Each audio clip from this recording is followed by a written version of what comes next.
Je suis fier de toi, Killer. Toi, tu le mérites, frérot. En tout cas, ce voyage-là, tu le mérites. Et surtout, aux côtés de Koffi Olomide, frère. Tu mérites ce voyage-là aux côtés de Koffi Olomide. Kilesi. Killer, Kilesi.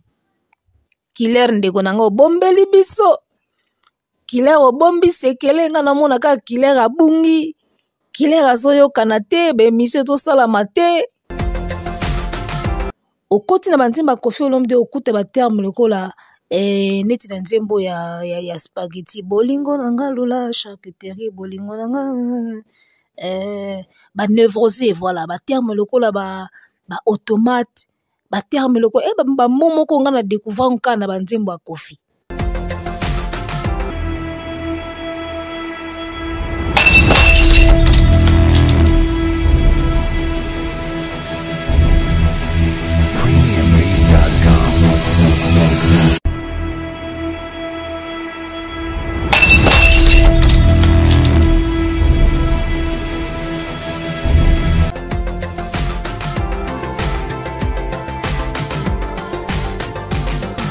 En tant qu'ambassadeur culturel de la rumba à Bruxelles au Royaume de Belgique le 15 avril 2022.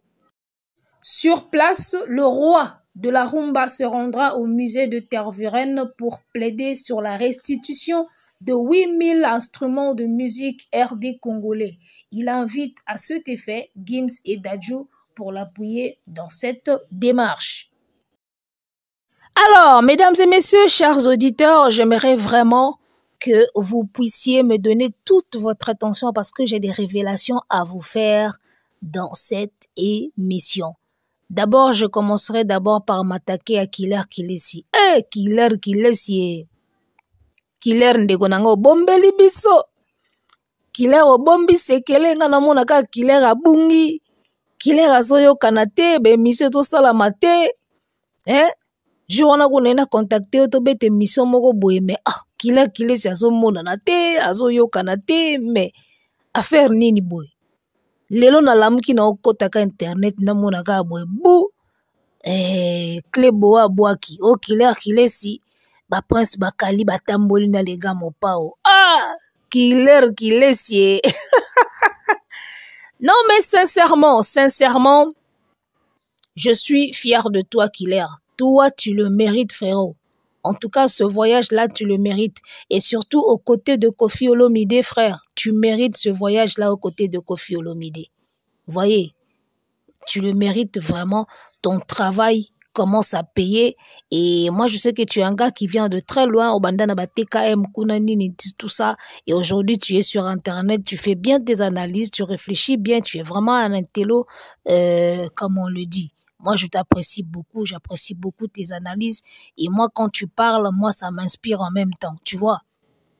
Oza parmi bateau na internet, asoko beti analyse, nga pe na zwa moi kaina biki na note, na bakisi pe na maele na nga na ba recherche na nga, na vimbisi pe, na créer sujet mususu. Voyez un peu. Kande to se complète na internet awa, yoza parmi bateau ba kotsa nga mna ba chuki. Donc Killer pena zaka soka beti analyse boye, chuki koti. Na bio pena Killer akoti nga chuki. Omona nga pe na récupérer pe chuki wana na kepe boye, na fouiller pe na créer pe lo mususu nga pe na ye na tumbi susu chuki ya analyse mususu. En tout cas, bravo à toi, félicitations frérot. Et d'autre part aussi, félicitations à le grand Mopao pour avoir pensé à toi.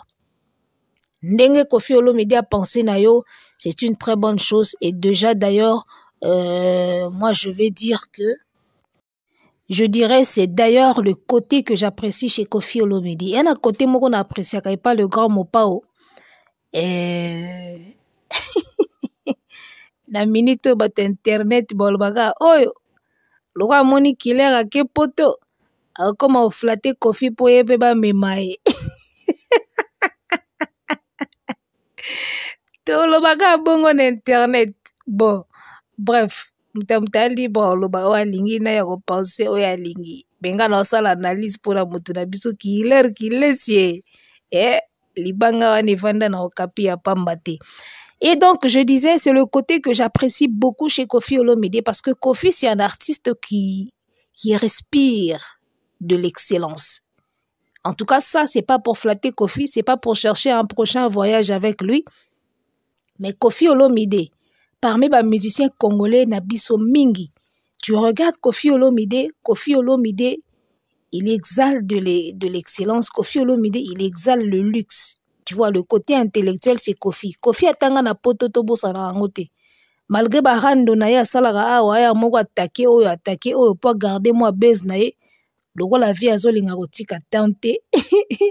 Malgré ça, mettez que Koffi Olomide, c'est un intellectuel. Tala ba interview na ye na ba chaîne à Libanda. Tala ba interview na ye na ba to minene. Vous comprendrez qui est Koffi Olomide. C'est vraiment un intello tout fait. Yoka banzembo a Koffi Olomide po yeba que c'est un intellectuel. Koffi aza parmi ba musiciens oyo. Na nzembo na ye nga na yoka ba mot mususu ya français o na ye ba kate avant. Donc c'est le seul musicien au côté na banzembune au côté ba terme ya français ya minene ya makasi. Voyez un peu. Au côté na banzemba Koffi Olomide au côté ba terme lokola neti na nzembo ya spaghetti bolingo nanga lula charcuterie bolingo nanga ba névrosé voilà ba terme lokola ba automate ba terme lokola ba momo ko nga na découvrir nka na banzembo ya Koffi. Donc, aza musicien au na Congo soyoki banzembo ne okuta ba mot français ya minene na kati par rapport à ba texte et ba musicien congolais ebele. Donc, c'est un intellectuel Koffi Olomide. Vous voyez? Alors, le côté que j'aime chez Koffi Olomide, c'est quoi? C'est ça dans le baron d'Eni. Savoir lier l'utile à l'agréable. Ça, c'est Koffi Olomide.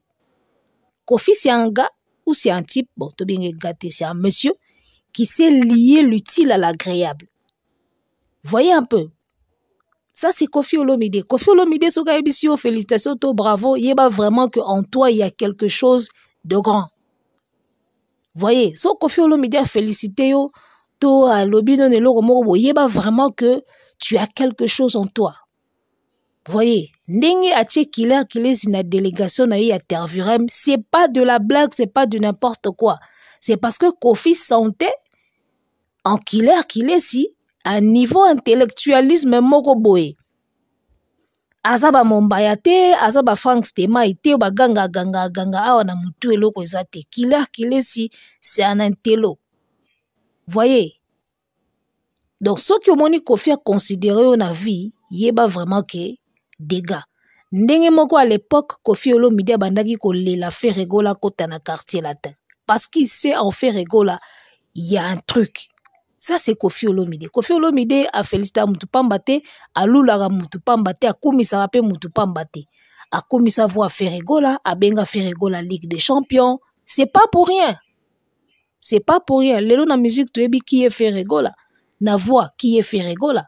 Donc ça, c'est Koffi Olomide. Koffi Olomide a toujours lier l'utile à l'agréable. Makambo ya musique ya Tervuren oyo. En tant qu'ambassadeur, Koffi Olomide a réclamé na musée ya Belgique ba instruments musicaux na biso oyo ba kendaka nango na époque wana. Bango ba kenda nango ba exposer yango na ba musée or pa na biso eza ba œuvre oyo ba ancêtre na biso ba sala batika et que lelo tokoza na besoin nango. Na ba musée na biso mo kutu awa pe omona pe boeza peti. Mais mindele ba kacha ngo kuna. D'où en tant qu'ambassadeur, première démarche nae à l'obito que nous nous récupérer ba œuvre na biso au Tervuren ezwa. Projet o na sina yo kaka ngo déjà kala mais on dirait ba lembisa ka na bango ngo. Koffi Olomide tangwaye a commis sikoyo ambassadeur à landeli dossier wana et ça c'est encourageant. C'est une très bonne chose. Voyez et tangwa monika ba sujet lokola ba Tervuren no eza makambo terre à terre. Eza makambo moko fo mutu esala, eza makambo moko ya culture ya munene. D'où il faut qu'on mette ensemble nanga batoyo bako accompagner au pe bazana niveau intellectuel moko ya bien lokwa ba killer si et ainsi de suite.